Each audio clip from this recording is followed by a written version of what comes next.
Ce segment d'émission vous est présenté par le Comité martiniquais du tourisme. La Martinique, la fleur des Caraïbes. Pour cette chronique sur la Martinique cette semaine, en compagnie de Nicole Cully à bord du Margouillat, on va faire une petite balade, je pense, en auto aujourd'hui. Si tu permets, on t'emmène sur la route de la Trace. Et là, on va passer dans quelques régimes, on va voir quelques régimes de bananes. Et là, tu vas voir ce que c'est qu'une végétation luxuriante. C'est absolument fabuleux. La Martinique, c'est vraiment une île qui est bénie des dieux. Derrière nous, on a un champ de bananes.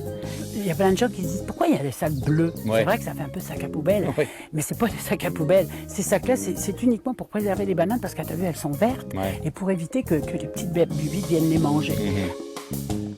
Puis l'endroit où on est présentement, derrière nous, il y a une grosse montagne.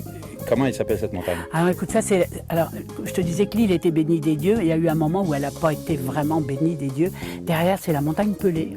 Et en 1902, la montagne Pelée s'est réveillée. Ah, Et éruption volcanique. éruption volcanique. Elle a ravagé la ville de Saint-Pierre. Wow. Et ça s'est passé au mois de mai. Et au mois d'août, il y a eu à nouveau une autre éruption. Là, ça a été jusqu'au Morne Rouge, je crois. Puis il y a encore eu des milliers de morts.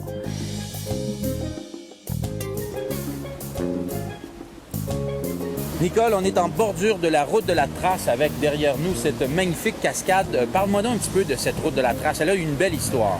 Ben écoute, l'histoire de la route de la Trace, elle est simple. Il fallait la traverser, cette île. Au XVIIIe siècle, il y a des colons qui ont eu le courage de la tracer. Ouais. C'était pas une route, je te signale, c'était pas une route à deux voies. C'était un sentier.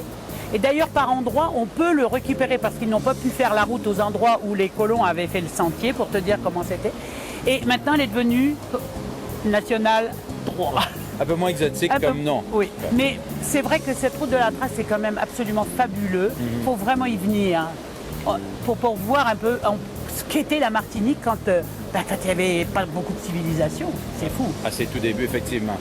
J'aimerais qu'on parle maintenant des distilleries de rhum, parce qu'il y en a plusieurs ici. Mais oui. Le rhum, il semblerait que le rhum de la Martinique, qui est un pur rhum agricole, Ouais. ne soit pas du goût de tout le monde. Ah. Mais pour moi, le meilleur rhum, c'est le rhum de la Martinique. Du sucre, Oui. citron vert, Oui. petit punch. Ça te va? Que c'est l'heure du petit punch. Oui, c'est l'heure. On y va. On y va. On y va.